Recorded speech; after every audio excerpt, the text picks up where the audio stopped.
And a good day to you, Explorer Nation. John Lynskey, your ambassador of alumni affairs, here with season 5, episode 16, part 2, actually, with English teacher, lacrosse coach extraordinaire, Mr. Cody Morrissey, all the way from New York to Westchester. So, Cody, welcome back, my friend. Good to be back. So, as you know, we had some technical setbacks in episode 1. So let's backtrack a little bit. We went through your growing up in New York and how you made it down here in Columbus and everything, but we were starting to focus on lacrosse. So, Cody, you're the kind of the common thread through you tie the entire lacrosse program history together at Columbus High School. So let's go back to where it all began and talk about the beginnings of lacrosse at Columbus. Well, it starts with meeting Jim DeLang in 1997. So I moved down here in the summer of 97 and ended up finding out about a men's club lacrosse team called the Miami Makos, which then I joined and started playing. And that's where I met Jim DeLang. And Jim at that point was the head coach at Gulliver. I wasn't working at Columbus at that point, but I made that contact with him. And actually, I was the head coach at Miami Country Day in 1998, and then coached with Jim at Gulliver my first year working here at Columbus. And Jim was always telling me, and then me after working a year here at Columbus, you need to start a program at Columbus. Columbus has all the boys, has all the athletes. It would be a perfect fit.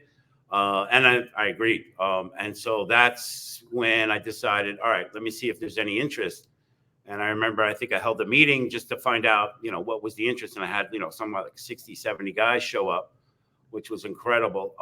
And that's really where it began. That was 2001, I believe, was that first year. At that point in time, Columbus lacrosse was still not a sanctioned sport. So we had to start off as a club, but we had a lot of success that first year. But one thing I failed to mention, I think in the last podcast, was that, and I had forgotten this, but it's a fact, Keith Cooper actually helped me that first year. Oh, that's right. And, I had forgotten about that because, he helped me out when he can. And he was there, a bunch of times, at practice and all. But Keith grew up on Long Island. Keith was a Smithtown, either East or West guy, which is a high school in Long Island that's known for its lacrosse and lacrosse athletes. And he actually played. I think he played through his JV. So I guess me and Keith somehow connected because we were both from New York and we were both starting around the same time. And I got him to come out. But Keith Cooper, yes, he's part of the inception of lacrosse here at Columbus. There's a picture of me and Keith. I think Charlie showed me the other day, standing on the lacrosse field, and I forgot, with our hats backwards and everything. Oh, I'd love to see that photo. Yeah, if I can find it, I'll show it to you. But yeah, that's awesome. I got to give him credit where credit's due. He definitely was part of that first year. And he still looks 12. It's amazing. Yeah. He was. I remember him getting stopped in the hall for not wearing a uniform by some of the brothers. Hilarious. So, I mean, you literally started from the ground up because, club sports at Columbus, I mean, you struggle. Yeah. There's no nothing. So talk about how that whole development occurred. Yeah. So basically I held a meeting. I remember holding a meeting and then saying, okay, well, we need to practice, and going to Brother Kevin at the time and talking about, this new program, this new sport. And remember at that time, it wasn't as big as it is down here now. Yeah. But Len didn't have a lacrosse team. So he said, you can do whatever club you want, but you just can't do it on campus with that many kids. And then the idea of me having kids show up to Columbus with sticks and balls and helmets was, somewhat of a scary thing. So we basically practiced that across the street at Banyan, which was, quite the experience. Again, at that point, I was by myself with 60 kids. I had to supply most of the equipment, which basically came out of my pocket, which, again, it wasn't a big deal. I really wanted this to happen. And we practiced at Banyan Park, which, first of all, I don't think we had permission because a lot of times we get run off of there by the administration at the school across the street. And then the other half of the time, the grass was like up to our knees. So we were losing balls all the time.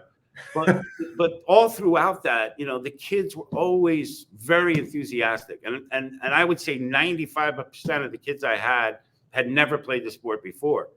So it was really, it was starting from scratch. It was basically learning how to catch and throw, those first few months. But I think we did it all through the fall and to kind of get prepared for, playing in the spring, and which eventually we did. And I did have athletes. So it in the end, we held our own that first year. And so after that first year, how did it progress? So, okay. So, well, that first year, what I would do, because I would get no money from the school, I would have to collect $2 from each kid to get to pay the refs before the game. So the kids would be lined up on the field, and I'd go and collect the $2 from each kid and then give it to the ref. That's how we paid for the refs, which was interesting. So at the end of the year, it was, in my mind, it was successful. We had, I think, close to 60 kids.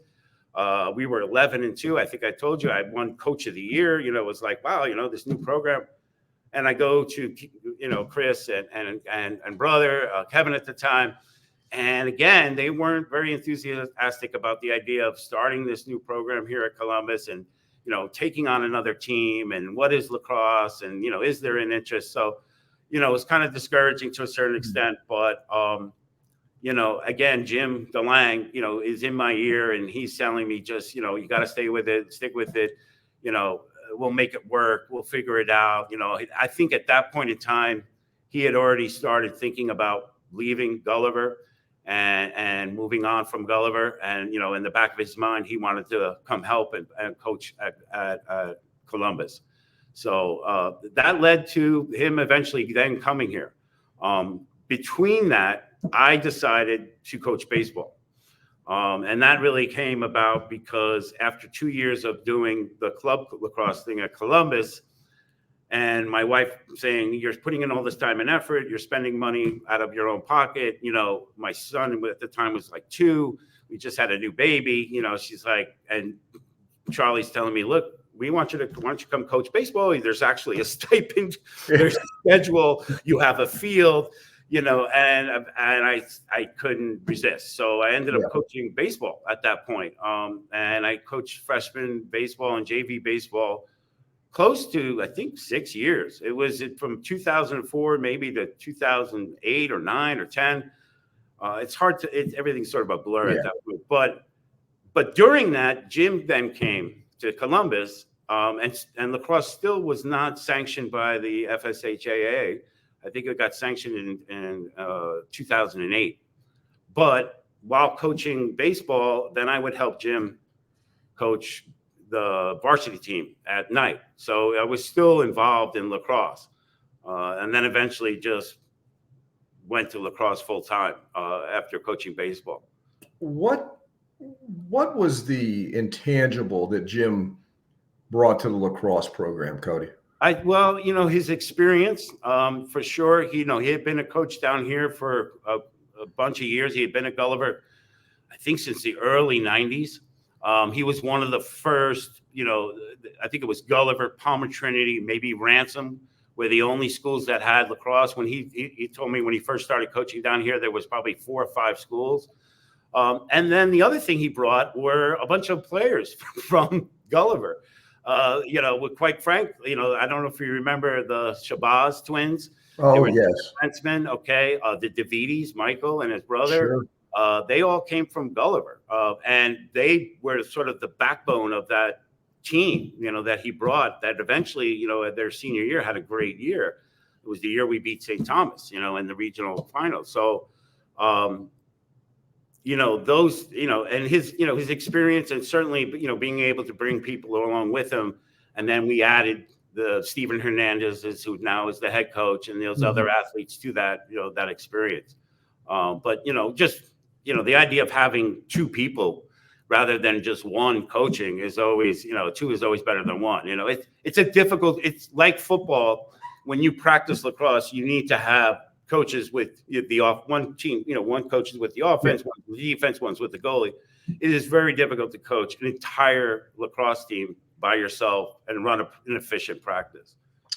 I remember watching, sort of out of the corner of my eye, so to speak, how lacrosse evolved. And that period, 2011, 12, 13, in that area, it seemed that you and Jim brought the right blend of natural lacrosse players and football players that wanted to play lacrosse.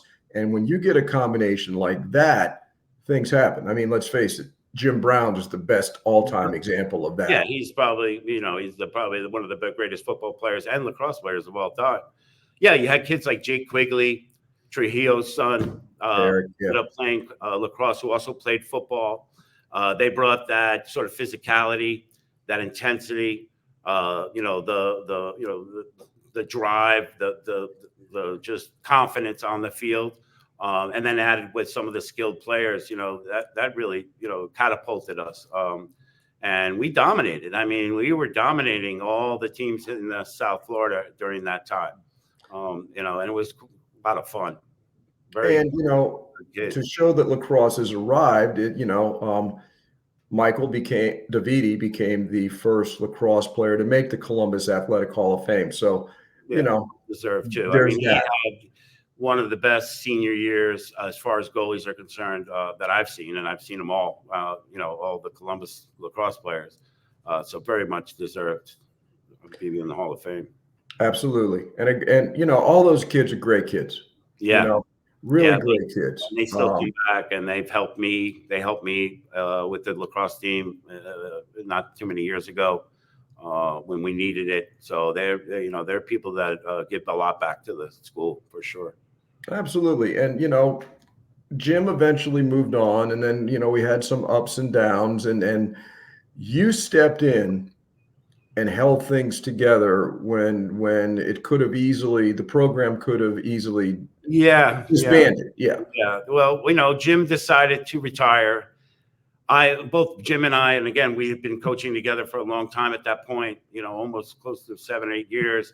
Yeah. And, I think both of us at that point in time were just sort of getting burned out, realizing maybe this is a young man's thing, maybe we need some influx of new blood or whatever it is. And then we did get some new young coaches, and unfortunately things didn't work out the way we wanted them to. And they had to be let go 2 games into I think it was the 2018 season. And at that point in time, I was not coaching, but I heard that this had happened, and I knew that, and I had spoken to Dave and Pugh about it, and he was at the point where he was thinking of canceling the season, and I knew the team, and I just didn't want that to happen. So I told him, don't do that. I'll take over. And that's when I contacted the Davidis, the Shabazz, both Joseph and his brother, to come help. And they, Ferran, another great alumni. I mean, these guys came and stepped in and stepped up. And we actually had probably one of the more successful seasons that we've had in recent years. We went to the district final. We beat Belen in the district final. We went to the second round of regionals. We had a great year that year. We had a great run. And I attribute it to those guys. I mean, being able to come up and, set an example. Well, true explorers, they stepped up when needed, because, as you know, if a program does disband, once the toothpaste is out of the tube, it's not going back in. Yeah, that's sort of, and it was, that was in the back of my mind, but more so even just looking at, I knew a bunch of the guys on that team, having coached them as freshmen, and and I just, I did, I put myself in their position. What would happen if I was a junior or senior? Yeah. All of a sudden my season's gone. I would lose it. I mean, and it wasn't their fault. So I didn't want to let that happen. No, and it was greatly appreciated by the administration, because it was a tough time, but things have evolved, and like in several of our sports, we now have a graduate serving as our head coach. Talk a little bit about the job Stephen has done and what it's like working with Stephen Hernandez. Yeah, well, first of all, let me say that Stephen Hernandez was my favorite player, and I've coached them all. And the reason that was, I mean, not beyond the fact that he was a great player on the field, he was the most coachable kid I've ever had. He was a guy that you would tell something and he would do it. He would actually try it. Now that sounds very simple, but you've been a coach and you know what that's like. For whatever reasons, it's sometimes kids are not that coachable. They'll tell you why they're doing what they're doing wrong instead of listening to what I'm trying to explain is the right thing to do. But he was never that kid. In fact, it was funny when he first started coaching here, he showed me an old video of one of our games and he's like, look at this. And he showed me, and it was me on the sideline showing him how to dip and dunk the goalie. And then the next clip is him going into the game and dip and dunking the goalie. And I said, Stephen, that in a nutshell is why I wanted you here. And that in a nutshell is why, I loved you as a player. But what he's done for this program beyond bringing a new energy is started the youth program, Brothers United. The biggest issue we've had is that we don't have any kind of feeder program. So what happens a lot with lacrosse, and it's getting better, but down south in Miami, there aren't great youth lacrosse programs. And what happens is we get guys in 9th and 10th grade who maybe got cut from the baseball team, or, they play football, or they haven't played lacrosse, but they're athletic. And by the time we get them to be good lacrosse players, they're gone. Yeah. So it's a constant turnover. Yeah. So what Stephen's done is he created this incredible youth program called Brothers United. Great name. Love the name. Where he's getting kids in the 4th and 5th grade, 6th grade. And he's putting them in through a program through the fall, in the summer, so that by the time these guys get to 8th and 9th grade and they get to Columbus, they've already been playing under our system, on our field. And I think we haven't seen that. I think the first class of these kids is going to be showing up next year. So, I am very confident that this is going to change the whole dynamic of the school, of the lacrosse program, without a doubt. Well, we have kids coming to Columbus to play lacrosse now. Yes. That's huge. And it's the second largest program in the school. And so when you think back to those days at Banyan with the weeds up to your knees and everything, there's got to be a sense of gratification there. Yes, there is. And it's weird to think that one day, long after I'm gone, someone will say, or, someone might mention, where did this begin? And my name will be mentioned. And it gives me a great sense of honor, to be quite frank. But yeah, it's but it's been 20 some odd years. I mean, that's, it's a long time. That's a long time. I remember, how long did it take the football team to win a state championship? It took a while, Yeah, it took actually, 60 years. Whoa, geez. Okay. Well, I hope to be around for the lacrosse state championship. 60 years is kind of pushing it. I'd be 117 or something. But well, you never know. Anyway, yeah. So, it's just a matter. But I think what Stephen is doing, he's got tremendous drive, tremendous passion. His heart's always in the right place. He works relentlessly. And the whole, it's year round. Everything's year round now, so he works all through the summer. We start in the fall, we start in August, we go all the way through to May, and then he does the summer, so I think this is the payoff is coming. I really believe that. Let me ask about the dynamic, because a lot of guys at Columbus have been through this. The head coach is now a guy that you coached, and he's significantly younger than you. So how does it's interesting how that dynamic evolves, where it's more they have to become comfortable with you more than you having to be comfortable with them, because you've been around, Yeah. And then you go from being coach to now, he is the coach. So right. I mean, how that evolved. And honestly, it's more of a relief for me. At first, being a coach now is much different than being a coach 20 years ago. Sure. What a head coach has to do now versus what they did 20 years ago is night and day. When I was coaching 20 years ago, I never talked to parents. I think I like to give the story. Basically, I would hand them a schedule and they would put it up on the refrigerator, and that was the end of it. Yeah. They come to the games. I talk to the kids. I deal with the kids.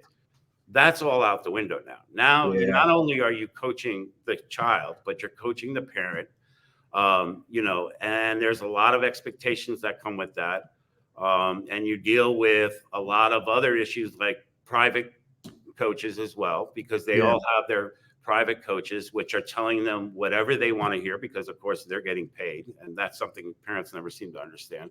But it's a difficult job. It's not an easy job. It's much different than it was in the past. I mean, and when I started this program, it was me, cones, balls, sticks, Banyan Park. That was it. Now it's uniforms. It's it's everything. He's got a lot on his plate. So what I try to do is just serve as a mentor. Interject my wisdom when I can. And there are some things that he needs to learn by himself. Like everything else. In this world. Sometimes what's best learned is learned when you screw it up, so to speak. I've given him advice sometimes, and we have a great relationship. We always did, even when he was a player here. So, I feel very comfortable with him being head coach. I have no problem. It's kind of nice for me to just show up and coach, and not have to worry about all the things I had to worry about when I was head coach. Which was everything. Everything. Well, I think you've earned that right. Yeah. Yeah. I hope so. How many more years do you see doing it? I mean, do you think about it, or do you think you'll just know when the time is right? Like everything else, every year I say the same thing. This is it. I'm done. I don't know why I do this. I can't stand this. This is not, it's every day. And then that lasts, whatever it lasts, 24 hours. And then something good will happen. It's the same thing as teaching. What am I doing? Why am I doing this? Oh my God, these kids are not, they don't know anything. They're not absorbing anything. And then all it takes is one kid to come up to you and say something positive or reflect on something that I said in class. And I'm like, oh my God, it's working, and then that's it. Then that takes me to, another week, another year, or whatever it is. So I don't know. I guess as long as they'll have me, but the other thing is I'm here at the school. I think that's something that's important, to have coaches that actually are seeing these kids throughout their day, have contact with them, can monitor them. To have coaches coming from the outside, primarily it's usually not something that works as well. It's difficult. It's very difficult. So I couldn't agree more on that aspect of it. So, you talked about something earlier when the program first started. You were doing everything on your own, out of your own pocket, soup to nuts. That is an example of being a Marist educator, and I'm sure you had no idea who Marcin Champagne was, what Marist was when you started. Hell, when I was in school, 50 years ago, whatever, it was never talked about. I mean, it was felt, but it was never, talked about. Right. Now, here we are. And so after all these years, Cody, what does being Marist mean to you? Yeah, I think just that. I think, one of the things that I think about is, the treat them all. How's it go? Treat them all equally, or love them all equally. That is something that always stuck with me. And it's like I think a lot of it has to do with the kids that come back. I know it's something that it didn't learn or didn't understand. Maybe the first 5, 7, maybe even 10 years of being a teacher, being a coach. Mm-hmm. But it's when the kids that come back that I never thought I was reaching, kids that I maybe, had a hard time with. Those are the ones that always come back and reflect, things to me that I just didn't even realize I was communicating to them. Like, oh, you helped me out so much. Don't you remember when you said this? Or, those little moments. And I think it's something that's really taught me about, being a teacher and looking at everyone as an individual. And there's something special in every single kid, every single player. It's just a matter of finding out what that is. Everybody has something to offer. Don't ignore anyone, and if there's one guy that it's not working out or he's giving you a hard time, it's not because he doesn't like you or perhaps you don't like him. There's something else going on. You just got to tap into it. You got to find out what that is. So I think, the whole idea of being Marist and reaching, trying to reach everyone and caring for everyone is something that certainly has rubbed off on me working here going on 25 years.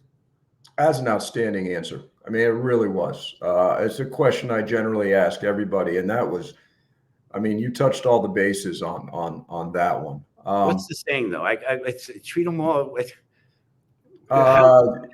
Love them all and love them all equally. No, it's love, I've heard this 50 times, and I have to. Well, there's also, treat them all equally, and the not yet smart and all that, Right. Particularly the not yet smart. Fred Kansas' favorite. My favorite was the Marist Miracles.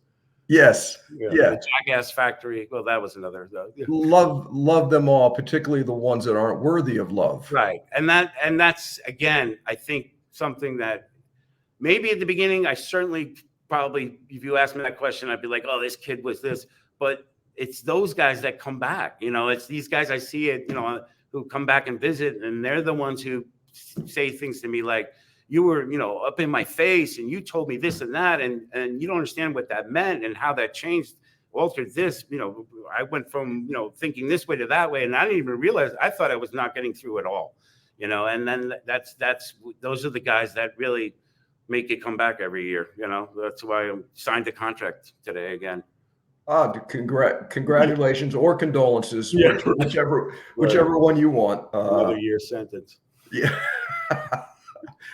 But it's people like you, Cody, that keep the place the way it was, the way it is, and the way it will continue to be. Even as we grow and evolve, there's a certain foundation that hopefully we will never get away from. And so I'm going to ask you to put your English teacher hat on one more moment here. If you had to pick out one book you think a Columbus kid should read and benefit from, you can name more than one. One's hard. I know that. Name a couple that you think a Columbus kid really should read. I think Lord of the Flies. Okay. And the reason why I think Lord of the Flies was because I used to read that with my guy when I taught sophomores.